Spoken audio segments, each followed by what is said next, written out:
যারা বিজয় হয়েছেন অভিনন্দন, আলহামদুলিল্লাহ। দেখেন বড় বড় নেতা আমিরে জামাত ডক্টর শফিকুর রহমান তার বাসায় চলে গেছেন আগামীর প্রধানমন্ত্রী বিএনপির চেয়ারম্যান জনাব তারেক রহমান। ফুল নিয়ে গেছেন শুভেচ্ছা দেওয়ার জন্য, বিরোধী দলকে শুভেচ্ছা দেওয়ার জন্য তারেক রহমান বাসায় চলে গেছেন, আমিরে জামাতের বাসায়।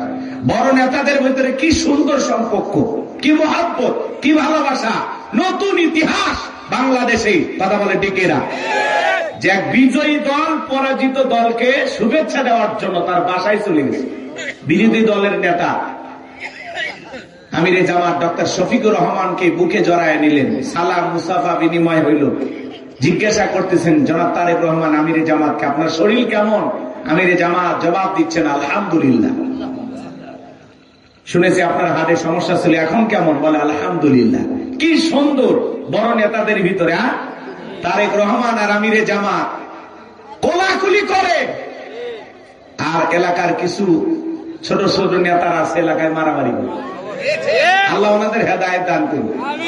বড় নেতারা একে অপরকে দাওয়াত দিয়ে বাসায় যায়, খাওয়া দাওয়া করে, এক টেবিলে বৈশা গল্প করে, আলোচনা করে। আর আপনি তাদের সাথে বড় নেতা হয়ে গেছেন, এলাকায় তুফান তুলে ফেলে দিচ্ছেন। বেশি তুফান তুইলেন না, আল্লাহ হেদায়েত দান করুন।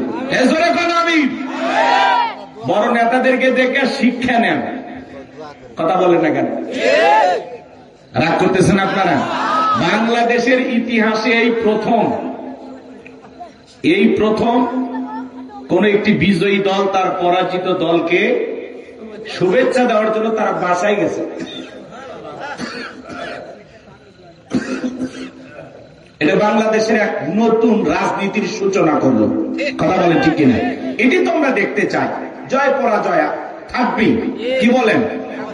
যারা বিজয়ী হয়েছেন আলহামদুলিল্লাহ, আল্লাহ আপনাদেরকে নিয়ামত দান করেছেন, জনগণের দেয়া আমানত আপনারা রক্ষা করবেন। কথা বলেন ঠিক কিনা?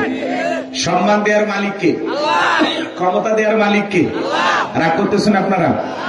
বলেন ক্ষমতা দেওয়ার মালিককে, সম্মান দেওয়ার মালিককে। অত ইজ্জু মান তাশা ওয়া তুযিল্লু মান তাশা, সম্মান দেওয়ার মালিককে। এটা আপনাকে বিশ্বাস করতে হবে। ফয়সালা আসমান থেকে হয়। ক্ষমতা কার হাতে?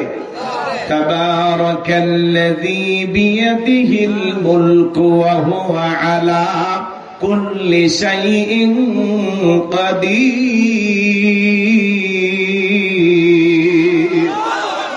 মহামান্বিত সেই সত্তা যার হাতে সর্বময় কর্তৃত্ব, রাজত্ব, পাওয়ার ক্ষমতা।